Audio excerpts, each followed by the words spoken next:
noite a todos. Então hoje aí nós vamos tratar então do Lutero. Só que para tratar do sola fide nós vamos ter que falar um monte de coisas antes. Por quê? Porque nós entendemos que o protestantismo, na realidade, é um subproduto da gnose e da cabala.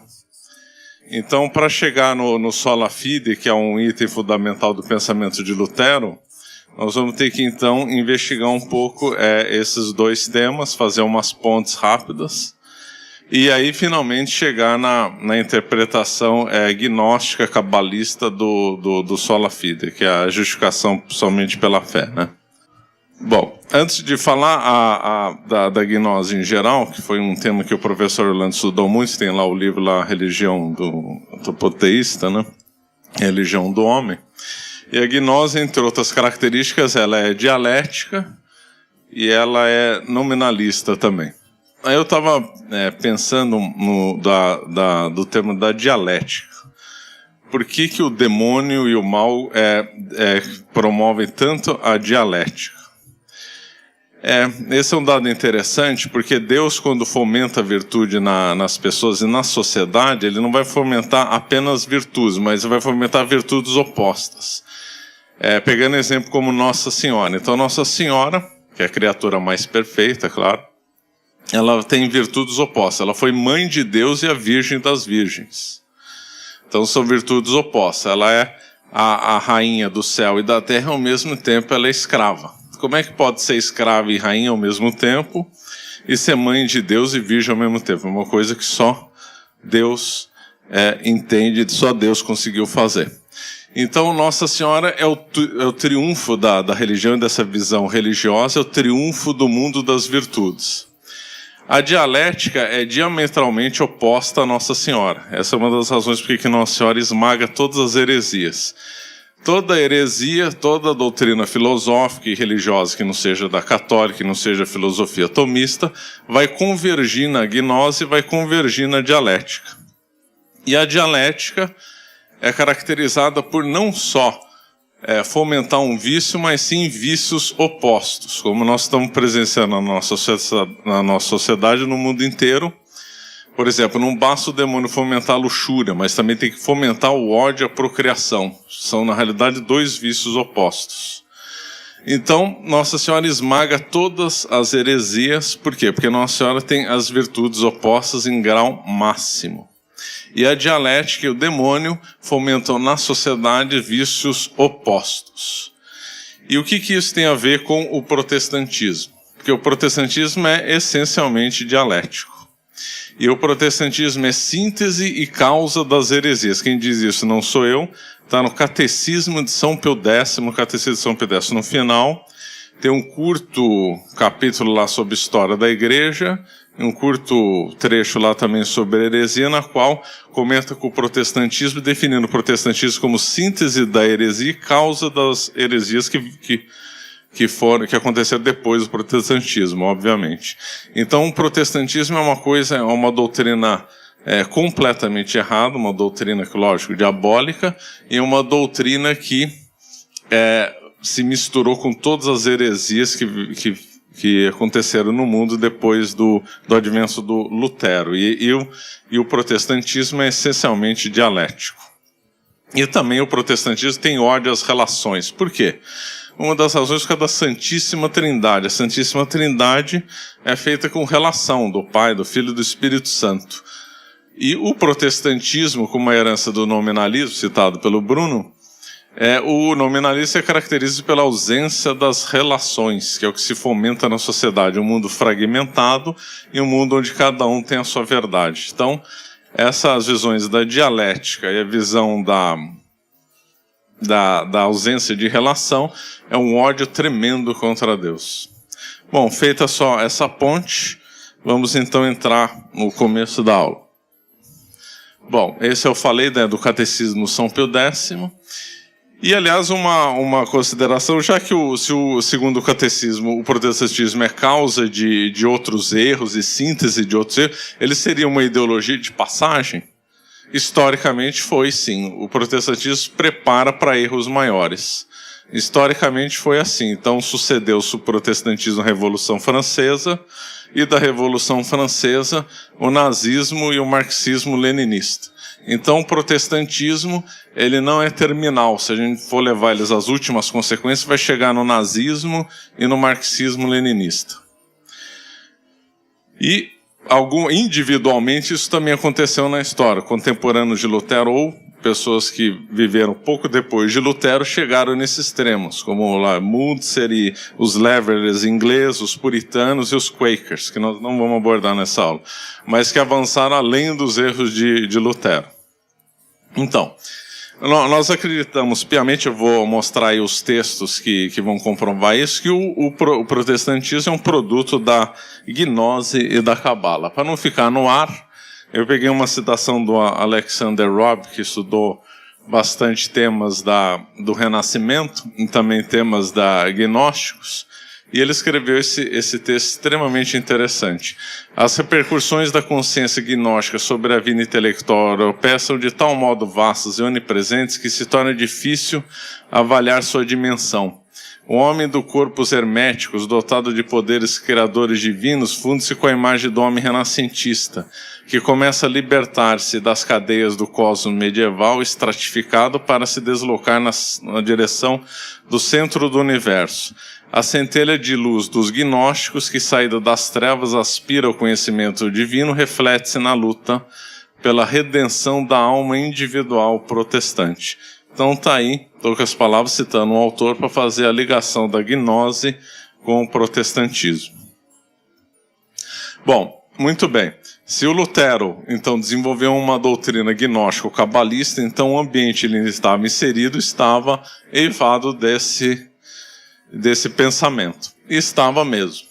A cabala já tinha sido bem desenvolvida ao longo da Idade Média. No século XII, na Provença, tinha sido escrito o livro Bahir, que muito influenciou a poesia provençal por via do trovadorismo. A cabala também tinha influenciado o sul da Itália. Muitos judeus ensinavam na Universidade de Salerno, que era a Universidade de Medicina. E desse pensamento judaico do sul da Itália influenciou Joaquim de Fiore com o milenarismo, da teoria das três idades. A cabala é a gnose judaica.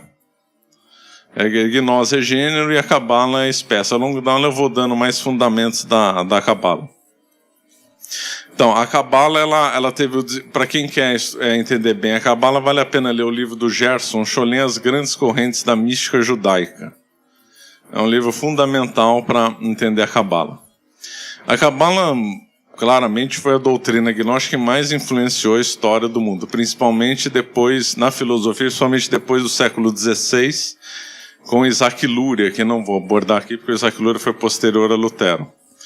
E aí o pensamento de Leibniz, de Hegel, são profundamente cabalistas, né? Tem um livro, aliás, do Hegel que eu li recentemente, de Marx, ele diz 15 pontos de coincidência fundamentais entre a cabala e Hegel. Só para citar como exemplo.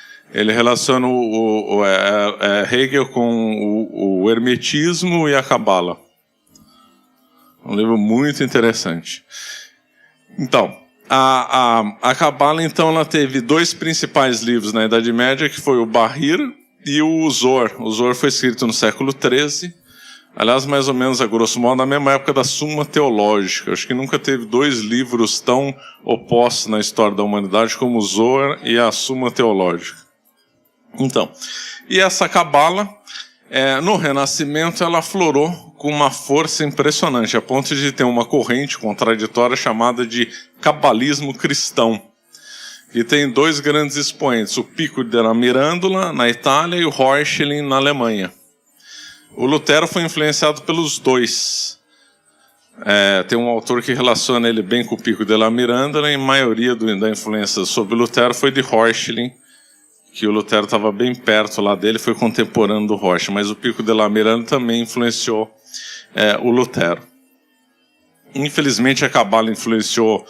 Tinha uma biblioteca na Alemanha, também próxima da cidade de Lutero, o nome da cidade agora esqueci, que tinha livros cabalistas. Então o ambiente tanto da Itália como da Alemanha estava fervilhando com ideias cabalistas. E também com ideias herméticas também, que é uma doutrina compatível com a Cabala, é uma doutrina gnóstica, que ao longo aí da exposição nós vamos poder explorar.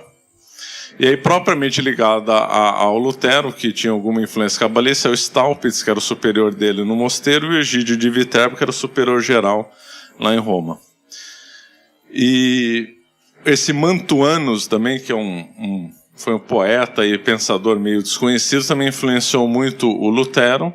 E tinha lembrei, era o Tritienius, que era um monge que era o dono de uma biblioteca de livros proibidos perto da cidade do Lutero. Ele tinha lá uma biblioteca, os hereges iam lá consultar a biblioteca. Lá tinha o Corpus Hermético e tinha livros da Cabala lá. Então, e no Renascimento, tivemos a tradução, né, a difusão do Hermetismo via Marcílio de Fitino, financiado pelos Médici, né? A alquimia também.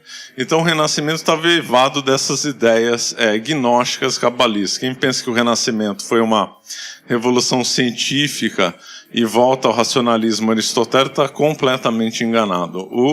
O misticismo gnóstico cabalista é que formatou o Renascimento inteiro.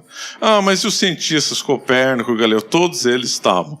O Copérnico desenvolveu o sistema heliocêntrico dele mais baseado no hermetismo do que em algum estudo matemático ou astronômico.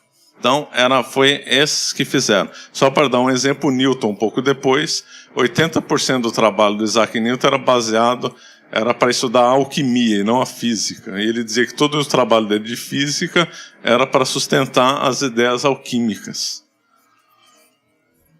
Então, o Lutero estava eivado desse pensamento. Ele é um produto dessa época gnóstico-cabalista que aflorou no Renascimento. Eu citei o tetagrama, porque o Reuchlin, que foi o grande...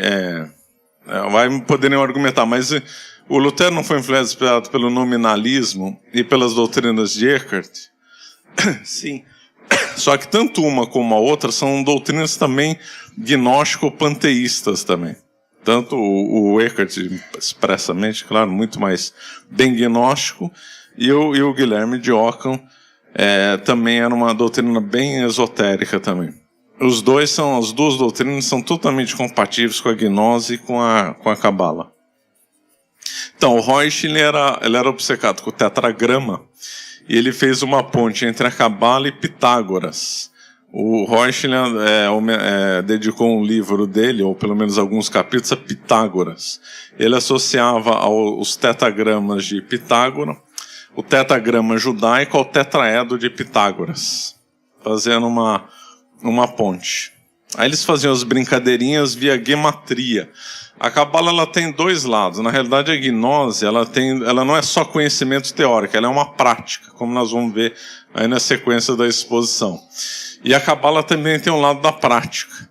E a prática disseminada nessa época lá, que o Lutero usou, era a gematria, que era uma combinação de palavras para chegar a um significado oculto. E o hermetismo também é uma ciência prática para ter contato com um determinado mundo além do nosso, que eu vou explicar daqui a pouco. Também tem certas práticas mágicas para chegar nesse mundo. Então, tanto a Cabala como o hermetismo tem uma praxis e uma teoria. Bom, antes de chegar no desenvolvimento, vamos entender, para não perder o fio do sola fide, o que é o sola fide. Então, o sola fide é a fé somente. Afirma que é exclusivamente baseada na graça de Deus, através somente da fé daquele que crê, por causa da obra redentora do Senhor Jesus Cristo, que são perdoadas as transgressões da lei de Deus. Ou seja, afirma que aquele que crê em Jesus é o Cristo, creu porque Deus lhe deu essa graça, e por essa graça, através dessa crença, é salvo dos pecados e da condenação que receberia. Pela fé, aquele que crê compreende o sacrifício de Filho de Deus e os méritos, a retidão de Jesus Cristo é aplicada a esse pecador que crê. Quer dizer, é só vinculado a um conhecimento e uma crença. Depois nós vamos ver a razão disso, né? E aí o Lutero diz, né, a definição dele, né, do sola fide, nesse prazo que segundo eu esqueci de pôr a fonte, é uma carta a Melanchthon, né. Perguntas, porém, por que razão acontece que somente a fé justifica e sem obras oferece um tesouro de tantos bens, visto que nas Escrituras nos são prescritas tantas obras, cerimônias e leis? Respondo, antes de mais nada é preciso ter em mente que já foi dito, só a fé sem as obras justifica, liberta e salva. Por esta maneira, portanto, a alma é justificada somente pela fé sem as obras, é santificada, tornada verdadeira, pacífica, libertada e repleta de todo o bem e se torna verdadeiramente filha de Deus. Tá? E aqui a definição de fé, que eu vou avançar porque o Bruno já explicou, a definição de fé dada pelo Catecismo de São Pio X. Fé é uma virtude sobrenatural infundida por Deus em nossa alma, pelo qual nós, apoiados na autoridade do mesmo Deus, acreditamos que é verdade tudo o que ele revelou e por meio da Santa Igreja nos propõe para quê? Quer dizer, só pela essa definição nós vemos que a fé de Lutero é completamente diferente da fé católica.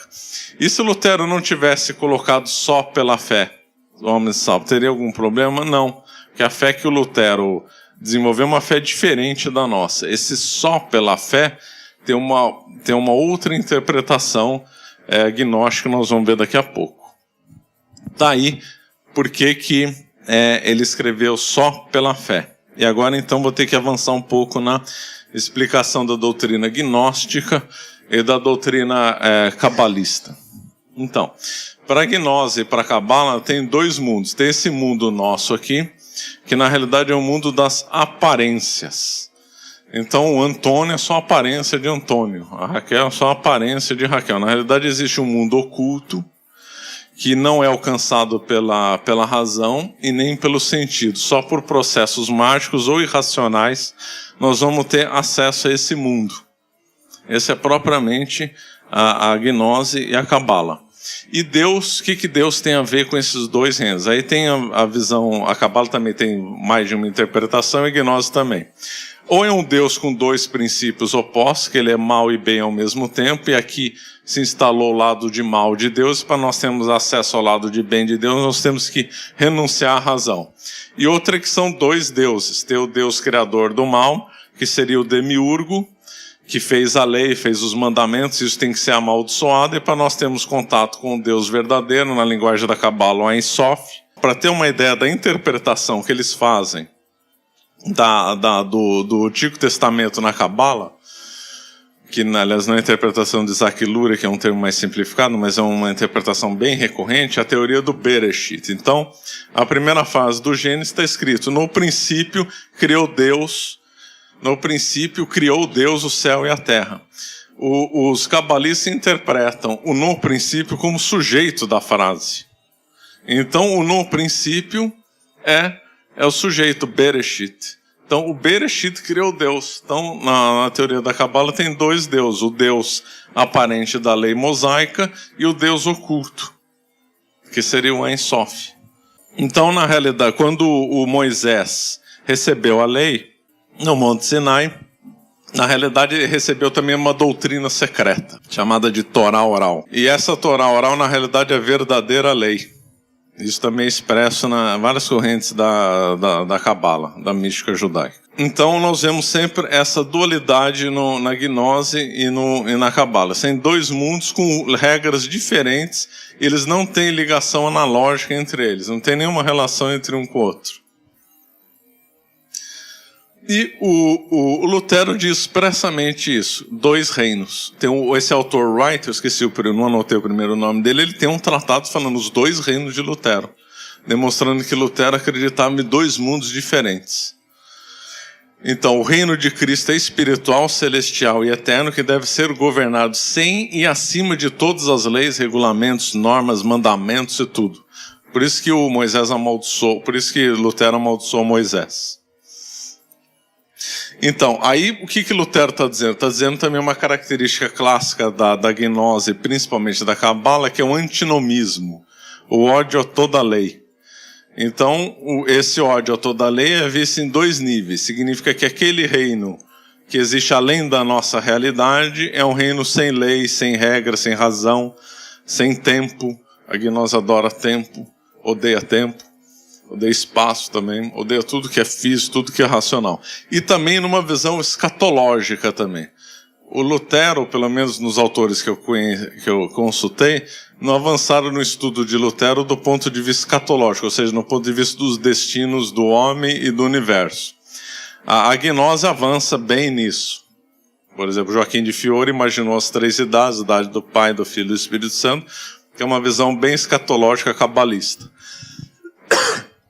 E nessa terceira fase da visão do Joaquim de Fiore, que é uma visão cabalista, uma visão escatológica de fim de mundo, toda a lei tem que ser abolida para o Messias vir, que eu vou citar daqui a pouco numa passagem. Então esse antinomismo, o Joaquim de Fiore vai fazer a negação pela etapa, valeu a época do Pai numa determinada época. Pois a época do Pai é a época da lei, a época de Cristo é a época da graça, a época do Espírito Santo é a época da Igreja do Amor, que não vai ter mais regra. E lembrando que o Marx era antinomista também, né, expressamente. O Marx o pessoal só estuda o Marx no socialismo. Tem que ver o Marx no contexto do comunismo, que é o estado terminal do processo histórico do materialismo dialético, onde o Marx diz expressamente que quando vier o comunismo, vai ser abolida toda a lei. Aí, a abolição da lei. Citada nesse livro muito bom do pensador do Michel Lévy, que nasceu em São Paulo, foi morar em Paris. Ele é judeu comunista e estudioso das relações do comunismo com o messianismo, né? Então aí ele cita isso, a ideia em que muitos textos talmúdicos e cabalistas, segundo a qual o advento do Messias implica a abolição das restrições que a Torá tem imposto até agora. Com a era messiânica, a antiga Torá perde a sua validade e será substituída por uma nova lei, a Torá da redenção, nas quais as interdições e proibições desaparecerão. Vamos voltar aqui porque o Lutero escreveu. O reino de Cristo é espiritual, celestial, então deve ser governado sem acima de todas as leis e regulamentos. É exatamente a mesma coisa. Exatamente a mesma coisa. Antinomista e bem cabalista. Também o Gerson Scholem também explora também a relação do antinomismo na Cabala. Pois bem, aí, o Lutero falando exatamente do antinomismo. Moisés é um homem péssimo, servo do Deus do mal. Isso daí, se escrevesse aí algum gnóstico falando, não mudaria uma vírgula. Porque o Moisés é associado justamente aos 10 mandamentos da lei mosaica. E está falando, servo do Deus do mal. Então existe um Deus do mal. Então existe ou 2 princípios ou um princípio dual. Então o próprio Lutero está defendendo uma ideia gnóstica. A lei não pode dar senão a morte. Ela não é boa nem útil, mas simplesmente nociva. No seu fundo, ela não é senão a morte e veneno. Todos os mandamentos devem ser abolidos. São mandamentos de Satanás. Crê firmemente e peca muitas vezes. Então, aí o claro antinomismo do Lutero presente. O Messias só virá na era de corrupção e de culpabilidade total. Segundo o Midrash Teilim, Israel pergunta a Deus, quando nos enviará a redenção? Ele responde, quando descerdes ao nível mais baixo, nesse momento eu vos trarei a redenção.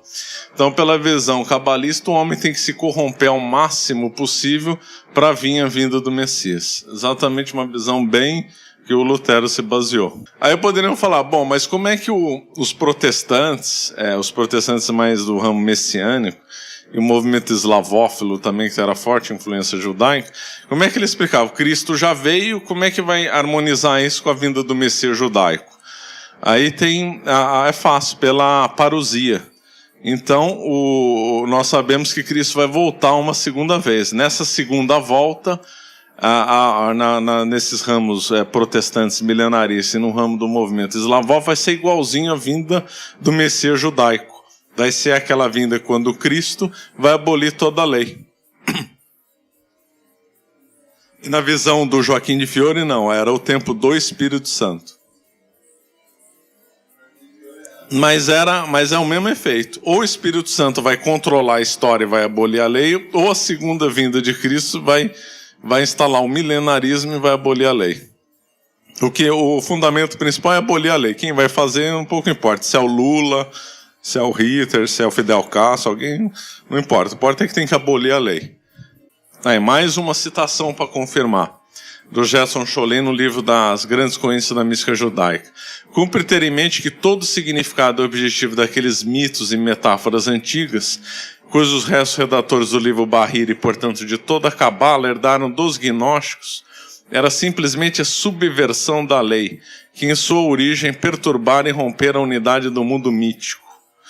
Destarte através dessas ambas regiões do cabalismo a vingança do mito sobre seu conquistador é clara aos olhos de todos.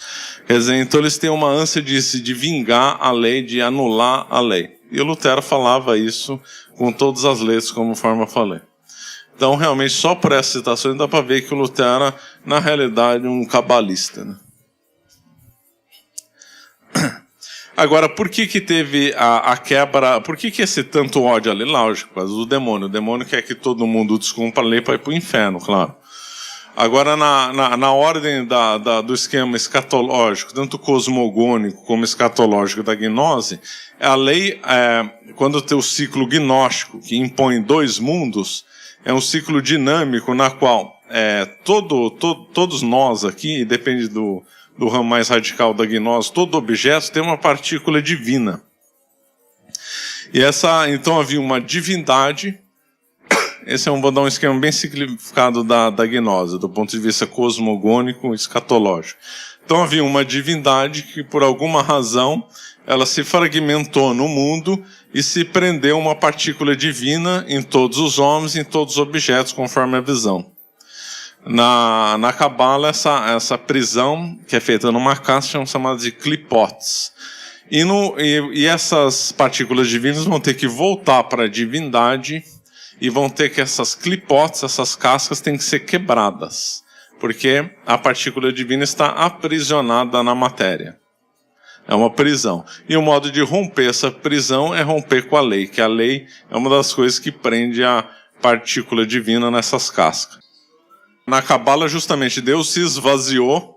Houve um processo chamado de Zinzum, do processo descrito pelo Isaac Luria. Então, o Deus se contraiu, e é isso como uma represa que vai secando e sobra poças de água em volta. Essas poças de água somos nós. Então é um processo de contração. Às vezes é um processo de contração e de expansão. Contração e expansão, e no final teve uma contração e esvaziamento, e esse esvaziamento deixou as poças d'água que somos nós. Realmente essa descrição do Big Bang é uma descrição cabalista, claro. Aí teria que explorar os fundamentos da física nisso, mas a descrição é bem gnóstica mesmo. Aqui é bem interessante do Lutero para mostrar essa dualidade, como para Lutero o Deus tem dois princípios. Há em Deus uma vontade manifesta e uma vontade secreta. É expresso do Lutero, não está escondendo de ninguém essa visão gnóstico-cabalista dele. Abertamente proclama sua graça pela qual o homem deve ser salvo, mas secretamente fixa quais homens terão direito a essa graça, a única pela qual se pode esperar salvação, e quais aqueles que dela serão excluídos. Deus seria voluntarioso. Depois o Lutero ainda avança. Diz que o Abraão tinha uma dualidade da crença e do trabalho, Cristo também. Esse Theobald Beer diz expressamente que o Lutero era gnóstico e hermético. Pela Cabala também há uma predestinação divina também.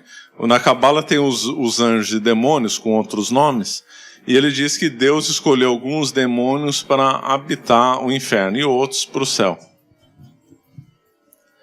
Só que tanto um como o outro, como tudo tem que voltar para a divindade, vai ter uma segunda época. Isso na gnose e na Cabala. Então vai ter a apocatastase, que na realidade haveria a redenção até para quem está no inferno, até para os anjos que estão no inferno.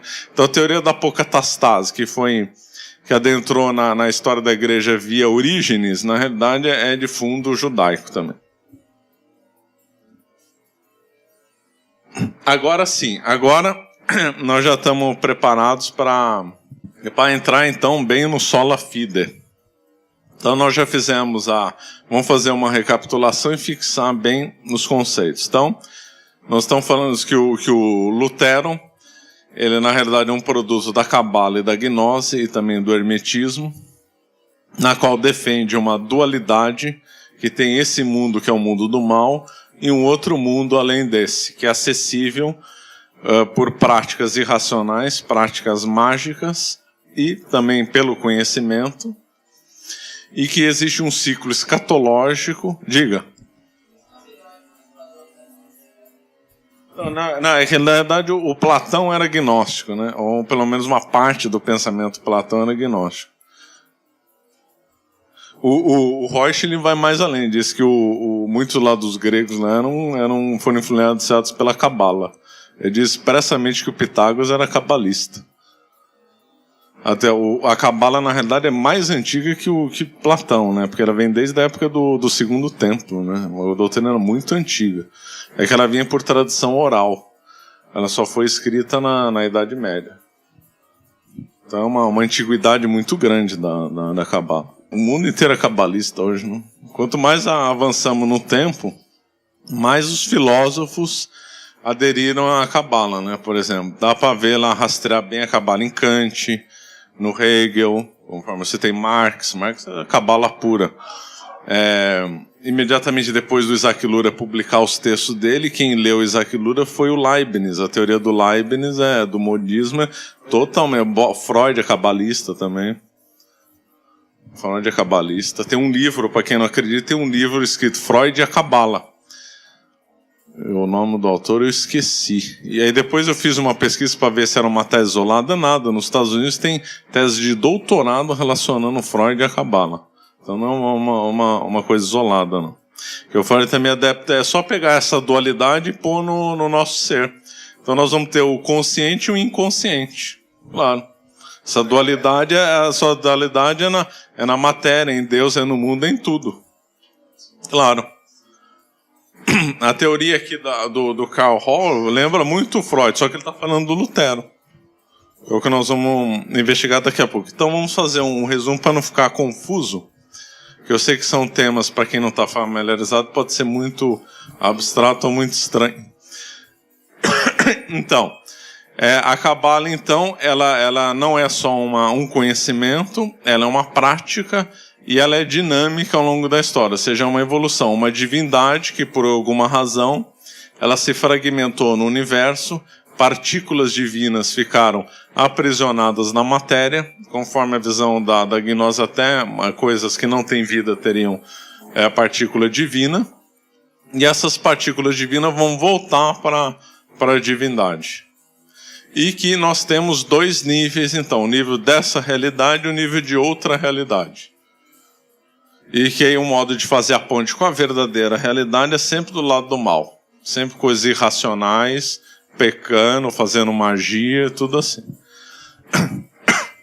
E que a principal dessas doutrinas gnósticas é a Cabala, a doutrina que mais influenciou o pensamento no mundo, sem dúvida. A Cabala, principalmente depois da simplificação do Isaac Luria, que é feita em 3 fases. Primeira fase, Zinzum.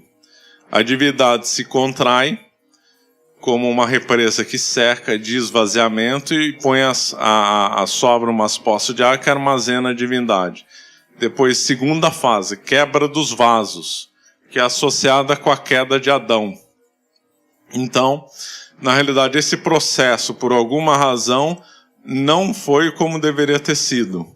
E aí a queda de Adão provocou um aprisionamento indevido dessas clipotes aí.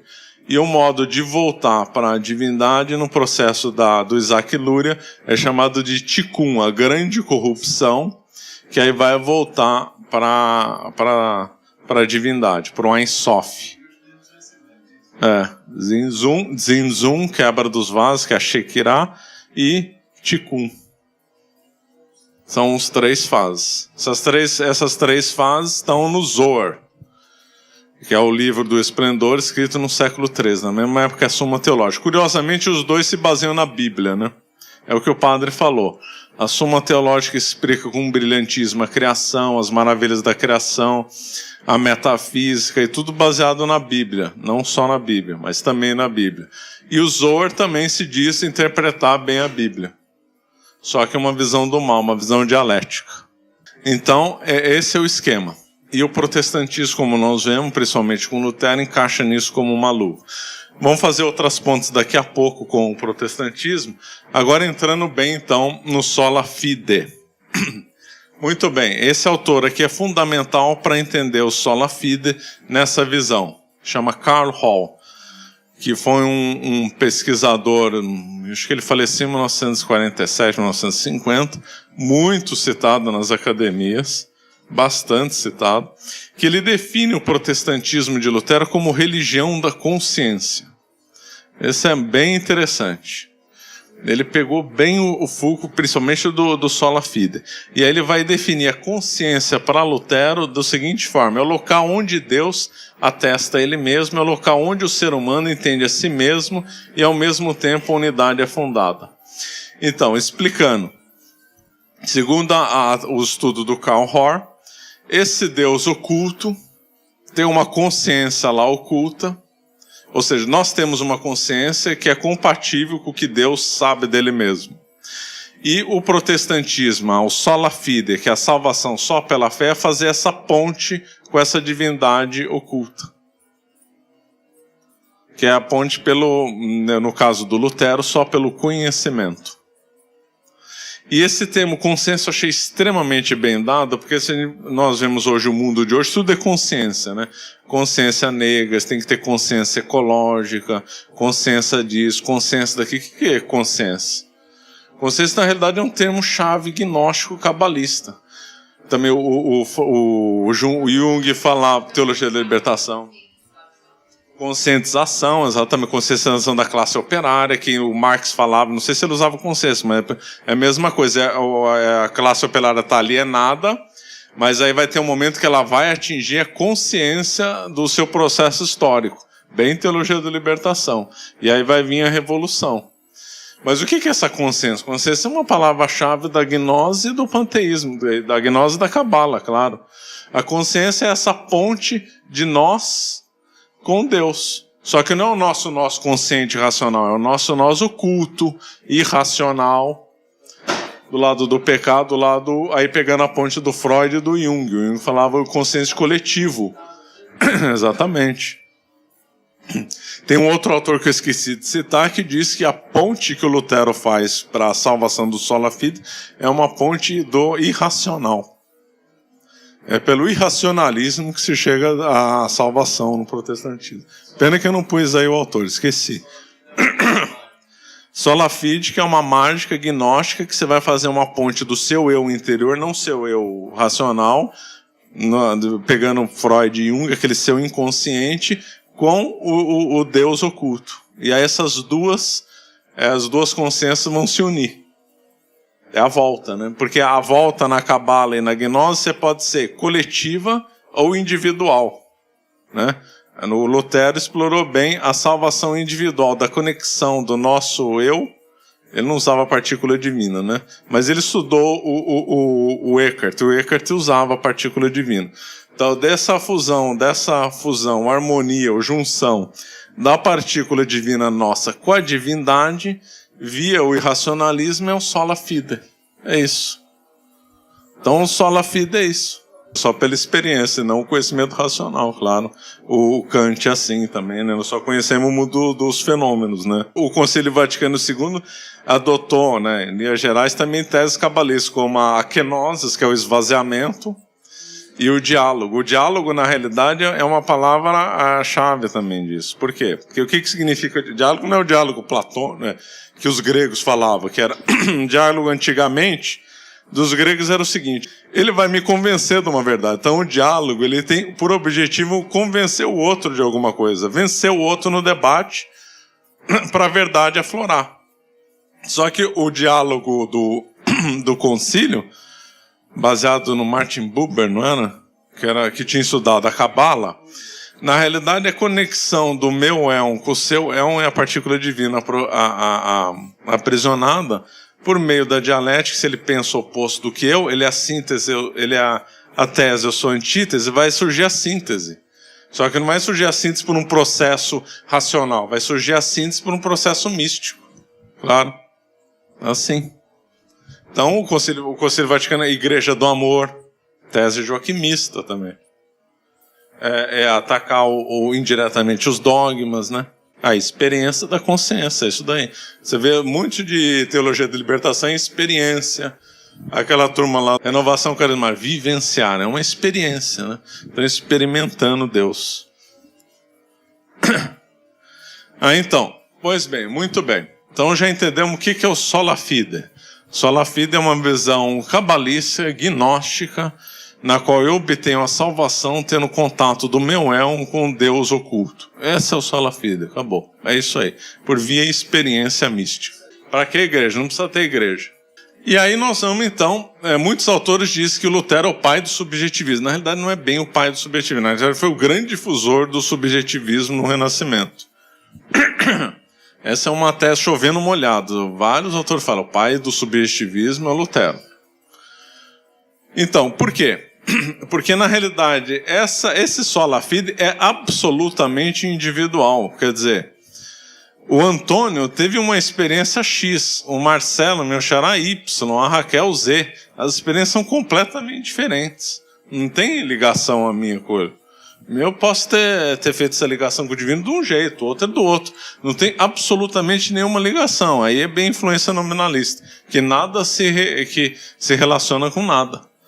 O meu eu divino é pessoal intransferível, entendeu? Pessoal intransferível, né? O direito personalíssimo. Então, é o subjetivismo. O subjetivismo, na realidade, do Lutero, são dois, né?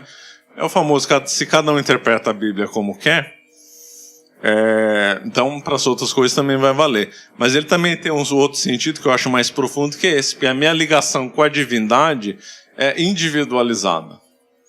Então, na realidade, se ela é individualizada, não existe corpo intermediário, não precisa existir igreja. E a Cabala e a gnose odeiam igreja visível. Por quê? Porque a igreja visível é uma instituição racional, que se vê, que tem um chefe, que tem os pastores, tem o Papa, isso daí é uma abominação para a Cabala e para a gnose, claro. Porque você está vendo uma estrutura visível no mundo real, racional, que faz uma ponte com Deus. Isso aí não pode, é uma ponte racional, não dá. A ligação é totalmente irracional, não dá. Então daí o ódio, não só à igreja, mas a todo o corpo intermediário. Família, por exemplo. Não tem sentido ter família na visão protestante luterana, porque a nossa experiência é totalmente individual. Só para então definir o subjetivismo. Cada um interpreta a realidade como quer, na realidade como quer está errado. Cada um interpreta a realidade como foi a ligação do meu eu, da minha partícula divina com Deus. Essa aqui não é bem como quer. Então isso aí também é errado. Então o sujeito projeta o objeto. E parte do eu, da consciência, mas não consciência racional. Estou frisando bem porque às vezes são conceitos abstratos, mas sim aquela consciência que está oculta, né? Que o Freud e o Jung exploraram bem. Muito bem. Na Cabala, para ver como a Cabala é muito explícita nessas coisas, para a Cabala havia 600 mil judeus no deserto. Não havia 600 mil, óbvio. Havia talvez 10% disso. Ou 40 mil, como alguns dizem. Mas 600 mil é um número muito exagerado. Então por que a Cabala fala 600 mil?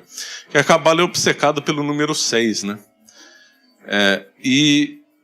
Por que ela é obcecada pelo número 6? Por causa das teses da Gematria e do Notaricon, que são a numerologia cabalista, né? Então tudo eles forçam um número para atingir as finalidades. Então, e havia 600 mil judeus. Então, quando Moisés desceu com a Torá, com os 10 mandamentos, ele também desceu como uma chave individual para cada judeu que estava lá. Então, cada judeu tem uma chave individual de interpretação da Torá. É o protestantismo. Interpretar a Bíblia de modo pessoal é uma aplicação ipsis literis da teoria da cabalista da visão que eles têm quando teve a recepção dos 10 mandamentos, que é expresso. Cada judeu que estava lá no deserto recebeu uma chave de interpretação diferente da Torá. Exatamente como isso. Na Primeira Guerra Mundial, eles falaram que tinham morrido 600 mil judeus. Aí na Segunda Guerra morreu mais, então, mas tem que ser 6 de começar. Então por 0,6 milhões. É assim. Tem que ser 6.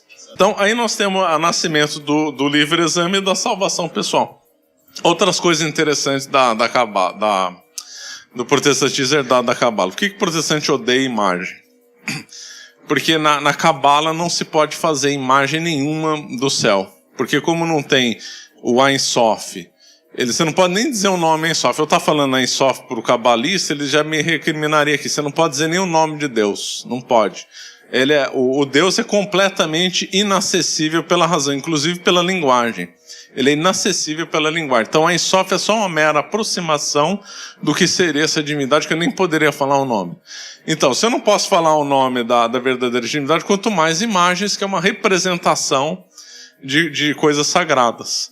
Então, a Cabala, por que o Deus escolheu Abraão? Deus escolheu Abraão, segundo a Cabala, porque Abraão destruiu todas as imagens do pai dele, que estava na casa do pai dele. Então, Deus escolheu ele porque ele destruiu todas as imagens. Então, a Cabala odeia a imagem. E o protestantismo pegou esse ódio à imagem, porque a imagem é uma ponte racional entre nós e o sagrado. O islamismo também, porque o islamismo também é um braço do judaísmo. Mais burro, mas é um braço do judaísmo. Então, aí outra coisa interessante da Cabala, que pegando uma ponte já com o mundo moderno, é a arte moderna, né? A arte moderna é bem cabalista. Por quê? Porque a visão grega de arte, que é uma visão interessante, que depois a igreja melhorou, havia arte na Grécia para se lembrar dos deuses. Quer dizer, ou seja, a arte era uma ponte entre nós e as divindades para o mundo grego. Quando a igreja assumiu o controle, fez a civilização, a arte se tornou então uma ponte entre nós e Deus. Ora, não existe ponte para a Cabala. Então, se não existe ponte, não pode ter arte. A única arte tolerável é a anti-arte, completamente irracional, é a arte moderna. Ela é completamente irracional. Aí vale, porque não existe nada racional. Aí sim, aí vale. Então a arte moderna, na realidade, é uma arte bem gnóstica, bem cabalista. Não é à toa que muitos judeus financiavam a arte moderna, né? Pois bem, aí, razão. Outro item do Lutero. O Lutero dizendo sobre a razão, olha que lindo. Razão é uma prostituta maior inimiga que a fé tem. Nunca vem para ajudar as coisas espirituais. Obviamente a igreja não ensina que a fé não é contra a razão e que nós e a Cabala são inimigos da razão. Mas tudo que o Lutero fez, quando o Lutero mudou aquele do a fé salva para só a fé salva, ele quis fixar uma dialética, uma dicotomia entre obras e entre fé. E aqui ele também faz, ele diz a razão é uma prostituta, quer dizer, ele está impondo então o mundo aqui aparente da razão e o mundo outro o mundo real, que é totalmente irracional. Agora, por que o do Lutero... Outra pergunta assim, mas por que o Lutero tinha tanta raiva? Por que a obra não pode salvar? Porque a obra é dentro do mundo racional. Então, vou fazer uma obra de caridade, é uma obra visível, uma obra racional, tem alguma coisa do mundo material, do mundo racional. Como a ponte com o sagrado é tudo irracional, a obra é sempre uma coisa racional. Então tem que ser contra a obra em relação à salvação. Claro, a obra vai afastar, porque a obra é do mundo racional. A obra é segundo a lei. Então o Lutero, na realidade, tinha ódio à matéria, é uma dedução, né? Eu não sei se tem algum texto dele. O Lutero escreveu muita coisa, né? Muita coisa. Tem os comentários dele lá dos Salmos, um monte de coisa. Ele escreveu bastante. Talvez se a gente pesquisar até ache algum ódio expressivo à matéria. Porque é a conclusão lógica do sistema. Se a obra não salva e a obra não adianta nada, ou até pode atrapalhar, então, no fundo, a matéria atrapalha. Então, o Evangelho de São João, só um minutinho, é uma resposta pro Gênesis, claro, uma resposta católica e correta. Por quê? Porque eles já tinham, na época de Cristo, a teoria do Bereshit, que foi a ideia mais antiga da Cabala. No princípio era o verbo. Então o Evangelho de São João parece ser uma resposta aos gnósticos cabalistas também. Aos cátaros. Não, pois é. Aquele sul da França era cheio de cabalista lá. O Barrir foi escrito lá no sul da França. Então, algumas consequências do subjetivismo. Obviamente, ódio à igreja, porque a igreja é a grande instituição. E aí não vai ter um ódio ao Estado? Vai. O Marx, no sistema luterano, vai projetar, né, como último princípio, um ódio ao Estado. O Marx expressamente era contra o Estado. Então, no advento do comunismo, vai ter o fim do Estado. Que, né, do princípio extremo da Cabala e do E da gnose é o ódio também ao Estado, não só ódio à igreja e ao Estado. Aí vai nascer também o individualismo capitalista também. Porque se a salvação é totalmente individual, é o meu um que faz, então é eu que tenho que resolver, não importa a minha família, nada. É o individualismo. E esse individualismo, na política, vai gerar a eleição, né? Claro. Então, como é que nós vamos resolver? Ele tem um contato com a divindade, outros têm outro. Como é que nós vamos governar temporariamente aqui o Estado? Se todo mundo tem alma divina igual, somando, fazendo eleição. Eleição, o único jeito, eleição, né? Então, fazendo eleição. Então, o termo, a democracia liberal é filha do Lutero, claro. Filha do Lutero. Aliás, é uma visão também gnóstica, claro, porque o único sentido da eleição de ter é porque nós temos nós somos iguais, porque todo mundo aqui tem alma divina. Então, uma visão de representação individual sem os corpos intermediários. Na Idade Média, a representação não era individual, era via corpos intermediários, via corporações de ofício, via igreja, via os cavaleiros medievais, via os monges e tal. Então, se reuniu os 3 estados, mas com representações dos corpos intermediários.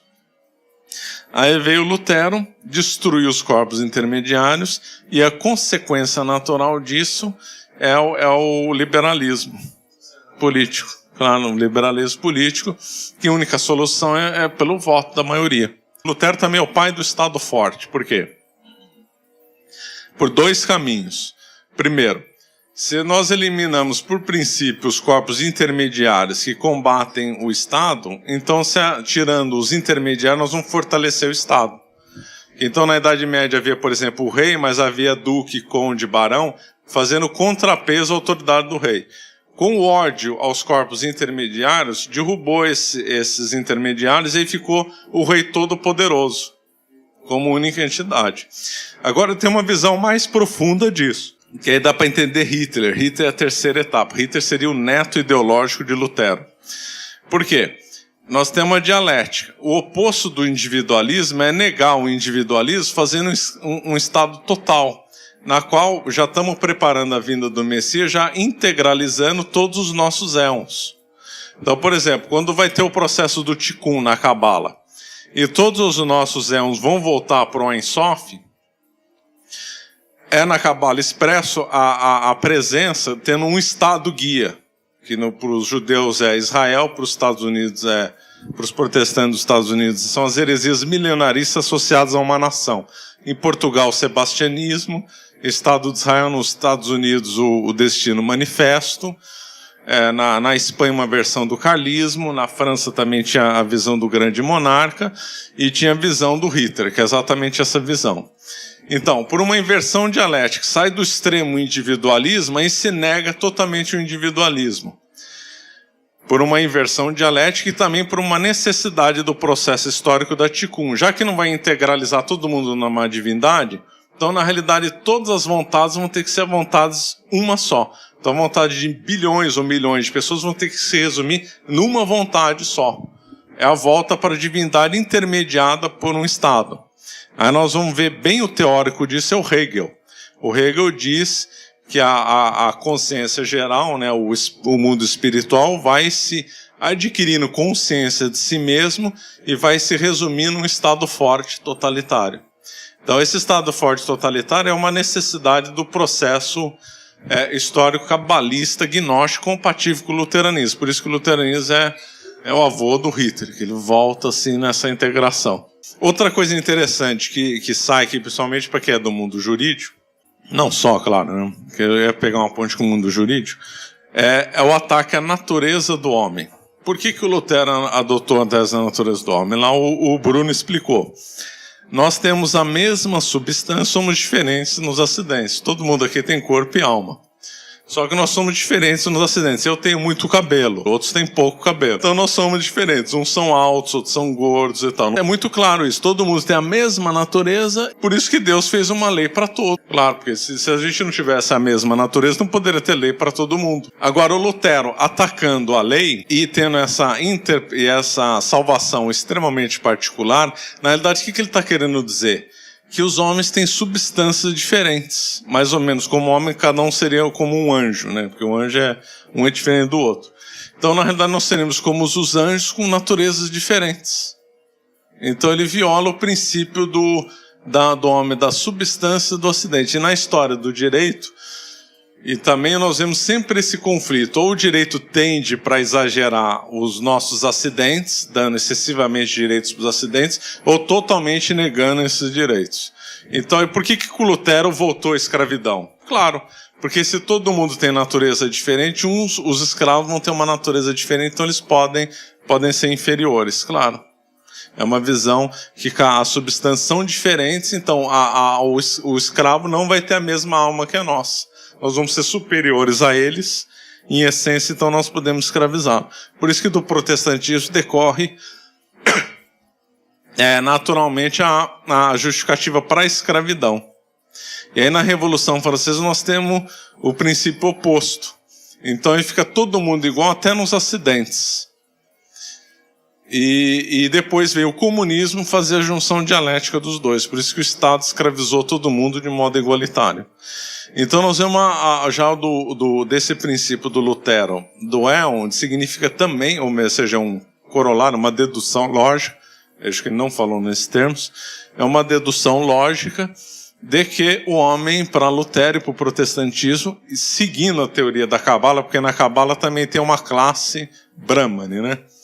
Então, na visão cabalista, os judeus têm 3 almas. E nós aqui, quem não for judeu, tem 2 almas. E o momento do Bar Mitzvah é o momento onde o jovem de 13 anos vai ter contato com a alma divina. Por isso que eles fazem a festa e vai ter a cerimônia na sinagoga. Aí fala, mas eu duvido que sinagoga é nada. Eu fui uma vez em São Paulo, no hospital, peguei uma revista do hospital, e o hospital citava uma sinagoga em São Paulo que dava exatamente essa definição do Bar Mitzvah. Eles têm um nome para essa alma divina, que eu esqueci o nome agora, eu sabia, mas esqueci. Então o judeu, ele tem 3 almas, a alma divina, a alma racional e uma alma animal. Nós temos 2. Eu esqueci o nome da outra lá também. Então, aplicando isso é claro, quem tem alma divina pode escravizar os outros, claro. A teoria do Darwin é bem compatível com essa visão cabalista. Então, o homem é criação de Deus, mas os animais evoluíram e deram nos outros que não são descendentes de Adão, claro. A teoria do Darwin, não vamos ser ingênuos, é uma teoria também gnóstica também. Teoria gnóstica que preserva os descendentes de Adão, claro. Só juntar as coisas. Certo? Então nós vemos tanto de implicação que dá o sistema luterano. A sabedoria do catecismo de São Pio X, falando que o protestantismo é síntese de todo o mal e causa de tudo que veio depois. E é verdade, dos princípios do Lutero que ele tirou da Cabala, nós temos até a escravidão no contexto, depois o igualitarismo na Revolução Francesa, depois a junção dialética e toda a crise do direito, boa parte ela é por causa do Lutero. Uma das razões, diga. A maçonaria mesmo levou isso ao extremo. Claro, a maçonaria é um braço da gnóstica, claro. Exatamente. Por exemplo, quem manda no mundo é os Estados Unidos. Todo mundo sabe que os Estados Unidos foi fundado pela maçonaria. Muito bem. Qual que é o principal livro o principal maçom em história dos Estados Unidos? Albert Pike. O que diz o Albert Pike no livro, esqueci o nome, Morals and Dogma? Diz assim, a maçonaria tem um objetivo. Esse objetivo é a Cabala. Está lá expresso, Morals and Dogma. É claro, está lá. Tudo isso que a maçonaria trabalha para difundir a gnose no mundo, claro. Então, e atual? Falando que mas aí não tem nenhum estudioso, nenhum doutor que está defendendo isso, que a gnose está triunfando. Pois bem, o segundo Alexandrian, que está estudando bastante a gnose atualmente, ele diz, a palavra gnose é imortal e serve para designar ainda hoje, o hoje é hoje mesmo, uma tentativa de vanguarda. Os gnósticos modernos são também aqueles que procuram os pontos de concordância de todas as religiões, que reivindicam uma moral anticonformista, uma tomada de consciência das instituições do pensamento mágico, enfim, todos que propõem um método de salvação aos seres que se sentem estrangeiros nesse mundo. Ele não está falando de coisa de 500 anos, está falando de hoje, do mundo de hoje, 2017. Ele está dando uma síntese do pensamento moderno de hoje, que é um pensamento gnóstico, com muitos desses termos aí protestantes, como, por exemplo, tomada de consciência, salvação, anticonformista. Lutero era um revolucionário anticonformista. Contra quem? Contra a igreja, claro. Aquela que é culpada de defender a lei, de defender os 10 mandamentos, de estar atrapalhando a Tikkun, de estar ajudando a aprisionar a alma na matéria. É isso daí. Só faltou ele escrever nesses níveis. Só faltou isso. Uma coisa que eu não citei aqui, eu acho que não está lá atrás, mas devia ter citado lá para trás, mas eu acho que eu não citei, devia estar aqui. O Lutero expressamente debochava dos escolásticos. Ele tinha uma aversão à metafísica escolástica. Isso é expresso. Eu achei isso bem interessante, porque a Cabala e a Gnose têm ódio da metafísica. Por quê? Porque a metafísica é um entendimento racional de Deus, claro, e do mundo e da relação entre Deus e o mundo. Então, pela Cabala e a Gnose não pode ter metafísica. Os cabalistas, eles mesmo têm ódio da metafísica e da filosofia. Diz que é uma ciência mentirosa que não deveria existir. E o Lutero debocha dos escolásticos e debocha da metafísica. Então, o Lutero provocou, então, além de ter provocado a separação entre fé e razão e todas essas coisas, ele também provocou a divisão entre teologia e metafísica. E mais, seguindo o princípio já para a destruição da metafísica, que ainda demorou um pouco para tudo morrer, né? Mas então ele é o responsável também pelo ataque brutal à metafísica, ao Lutero. Porque o sistema dele é totalmente incompatível com a metafísica.